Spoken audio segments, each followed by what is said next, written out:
जब मराठाओं को पता चला कि औरंगजेब ने छत्रपति संभाजी महाराज को मारने से पहले 40 दिनों तक उन्हें तड़पाया था, औरंग की इस अमानवीय हरकत ने मराठों के दिलों में आग लगा दी।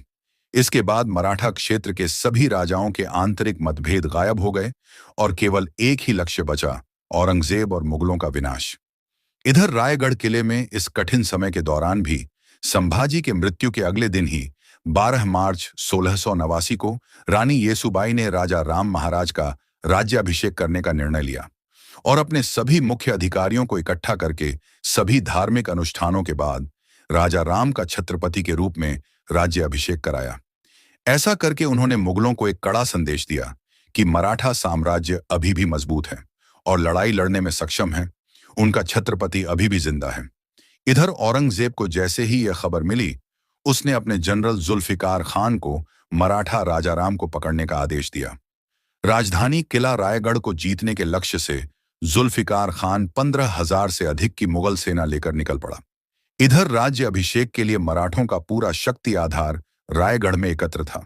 जैसे ही सबको आक्रमण की खबर मिली, तो रानी येसुबाई ने तुरंत सबको सुझाव दिया, यदि मुगलों ने हमला किया और हमारी सारी शक्ति अधिकार एक साथ पकड़ी गई, तो यह हमारे भविष्य के लिए घातक साबित हो सकता है। आप सब जल्द ही यहां से निकल जाएं। लेकिन तभी संताजी ने कहा, महारानी, आप सब और हमारे राजा का क्या? नहीं, हम लोग अपने महाराज को अकेले नहीं छोड़ सकते।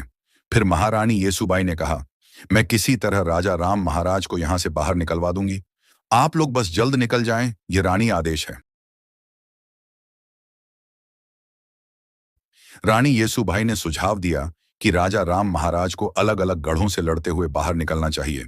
फिर उनको अंत में जिंजी में जाकर सुरक्षित रहना होगा, क्योंकि जिंजी का किला एक अभेद किला था।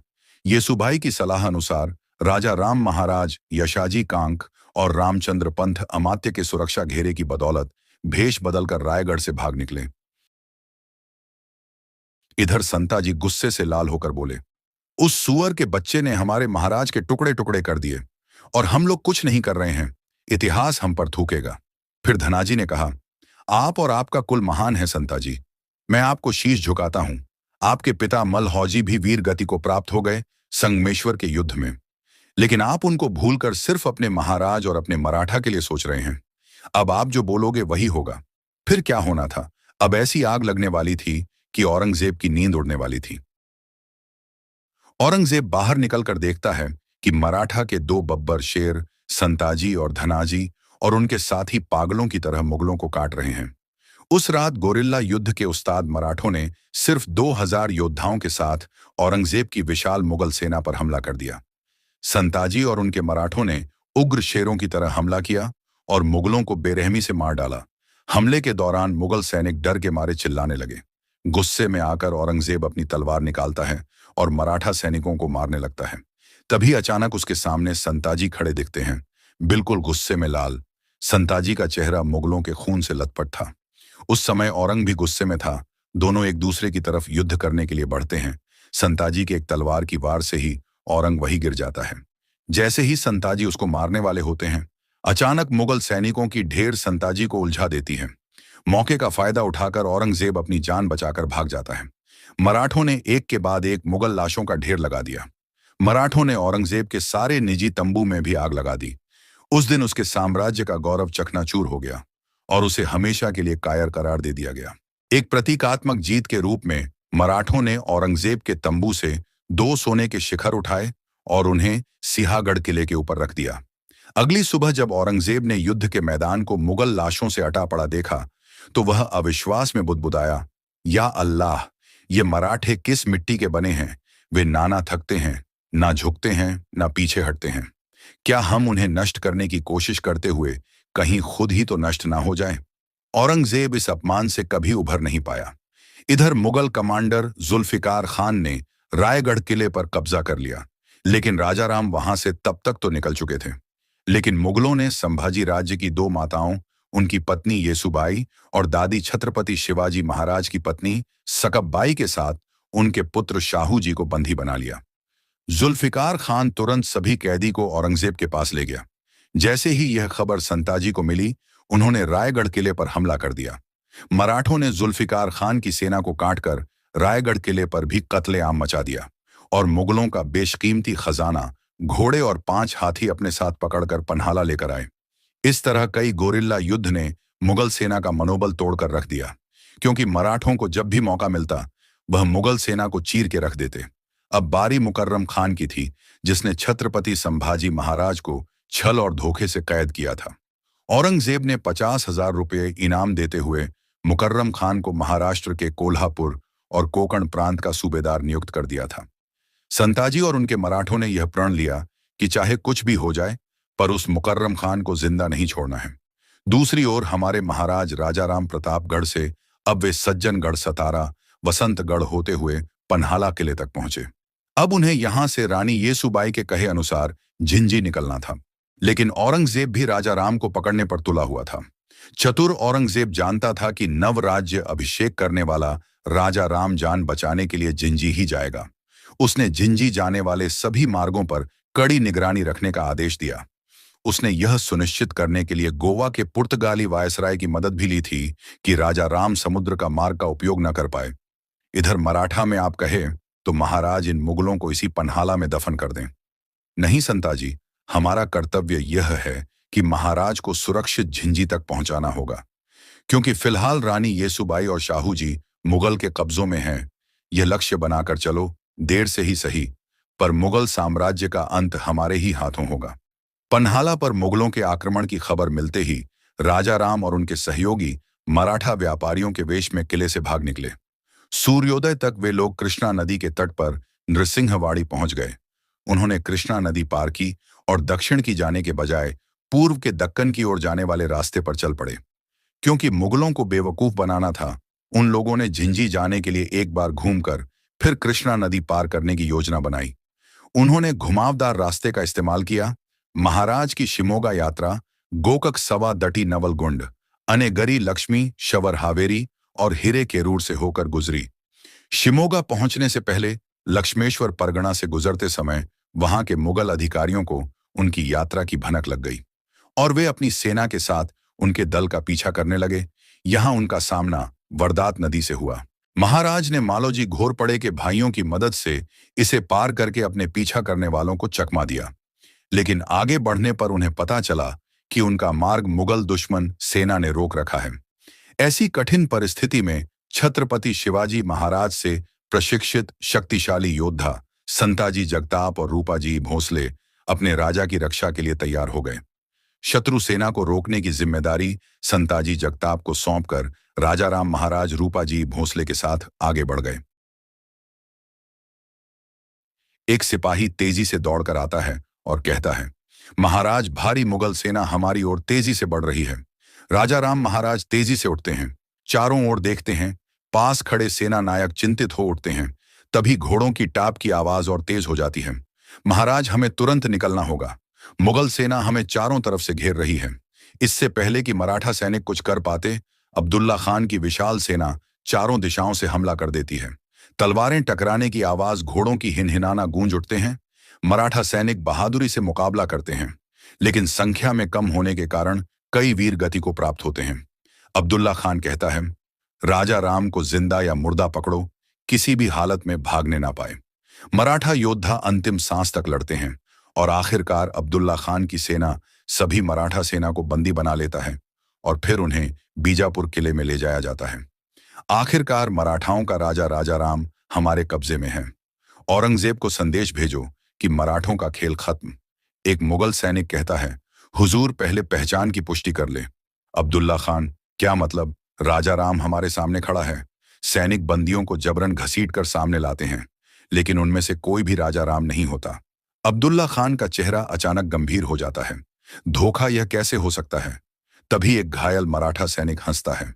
उसकी आंखों में चमक और चेहरे पर वीरता झलकती है। राजाराम महाराज, तेरे हाथ कभी नहीं आएंगे।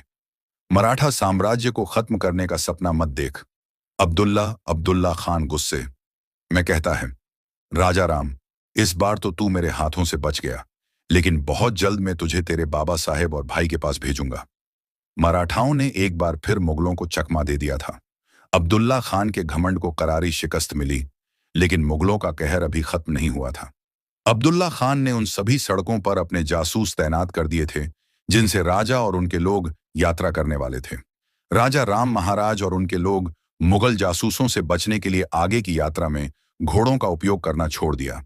इसलिए वे सामान्य यात्री, तपस्वी, संत, व्यापारी, भिखारी आदि बनकर आगे बढ़ते रहे। वे मुगल चौकियों से बचने में कामयाब रहे और मुगलों को चकमा देकर 300 किलोमीटर दूर बेंगलुरु पहुंच गए। वहां पहुंचते ही बेंगलोर में एक और घटना घटी जिसने मराठों के लिए खतरा खड़ा कर दिया। वहां का एक सहयोगी राजा राम महाराज के पैर धो रहा था और कुछ स्थानीय लोगों ने यह देखा। अब उस क्षेत्र में यह खबर फैल गई कि एक महत्वपूर्ण और उच्च पदस्थ मराठा आया है।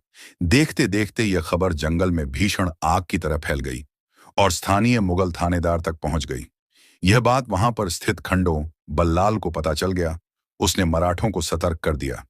खंडो बल्लाल ने राजाराम महाराज से अनुरोध किया कि वे अपने अधिकारियों को इकट्ठा करें और दूसरे रास्तों से चले जाएं। मुगलों को भटकाने के लिए खंडो बल्लाल और कुछ अन्य लोग यहीं रुक गए। जब थानेदार पूछताछ करने आया तो उसने पाया कि महाराज वहां है ही नहीं। इसलिए उसने खंडो बल्लाल और अन्य लोगों को जंजीरों में जकड़ दिया और पूछताछ करने लगा। हुजूर, अगर राजा राम यहां होता तो मैं खुद आप सबको सूचित कर देता। तुम्हें क्या पागल कुत्ते ने काटा है जो तू अपने राजा को अफसाएगा? बल्लाल ने कहा, राजा राम का परिवार मेरा भी दुश्मन है। उसके भाई शंभू राजे ने मेरे पिता बालाजी आवाजी को हाथी के पैरों से कुचलवा दिया था। मुझे भी उससे बदला लेना है। किसी तरह मुगलों की नजरों से बच बचाकर राजा राम महाराज और अन्य लोग घोड़े पर सवार होकर तकरीबन 35 दिन का सफर करते हुए आखिरकार झिंझी में प्रवेश कर गए। अब महाराज और उनके आदमियों के सामने एक और बाधा खड़ी थी। उनकी अपनी सौतेली बहन अंबिका बाई संभाजी की सगी बहन थी और राजा राम महाराज की सौतेली बहन। जब उन्हें राजा राम महाराज की किले का उपयोग करने की योजना के बारे में पता चला तो उन्होंने उनका विरोध करने का फैसला किया और युद्ध की तैयारी शुरू कर दी। हालांकि ना तो किले के लोग और ना ही उनके सलाहकार उनके पक्ष में थे। उनके मंत्रियों ने आपसी मतभेद भुलाने को कहा ताकि उनके पिता शिवाजी का सपना न टूटे। इसीलिए अंबिकाबाई को राजाराम महाराज के लिए झिंझी किले के द्वार खोलने पड़े। आखिरकार 15 नवंबर 1689 को राजा राम महाराज अपने दल के साथ झिंझी किले में पहुंच ही गए थे। इस तरह महाराज की इस यात्रा की गाथा समाप्त हुई। तुलापुर से भागा हुआ बादशाह बीजापुर में बैठा था। औरंगजेब अपने नक्शे पर झुका हुआ था। उसके सामने तमिलनाडु का झिंझक लाल घेरे में था। वह किला जहां अब मराठा प्रतिरोध की आखिरी उम्मीद राजाराम महाराज मौजूद थे। उसकी आंखों में वही जुनून था जो कभी शिवाजी और संभाजी को ध्वस्त करते समय था। लेकिन इस बार उसका लक्ष्य सिर्फ राजा नहीं बल्कि पूरे मराठा वंश को समाप्त करना था। मुकर्रर खान को संदेश भेजो, औरंगजेब ने भारी आवाज में बोला। सुल्तान के इस पुराने और भरोसेमंद सेनापति ने औरंग के आदेश को सलाम किया। मुकर्रर खान को आदेश मिलते ही उसने एक विशाल सेना तैयार की। हजारों मुगल सैनिक के साथ वह झिंझी की ओर कूच कर गया। कोंकण से निकलते ही यह सेना बेजोड़ रफ्तार से बढ़ती गई। जंगलों, नदियों और पहाड़ियों को पार करते हुए मुकर्रर खान लगभग 800 किलोमीटर का कठिन सफर तय कर चुका था। लेकिन उसे क्या पता था कि उसका यह इंतजार हमेशा के लिए शांत होने वाला था। मुकर्रर खान की सेना जैसे ही झिंझर कुछ दिन की दूरी पर पहुंची, अचानक हवा में शंख और रणसिंघा की गूंज उठी। दूर पहाड़ियों से उठता धूल का गुब्बार देखकर मुगल सैनिक सतर्क हो गए। यह कोई और नहीं था बल्कि यह मराठों की छापामार युद्ध नीति का प्रचंड प्रहरी थे। संताजी मां भवानी ने हमारी सुन ली। शिकार खुद शिकारी बनकर यहां पहुंचे हुए हैं। तो वो तू ही है संताजी, जिसका आतंक फैला हुआ है।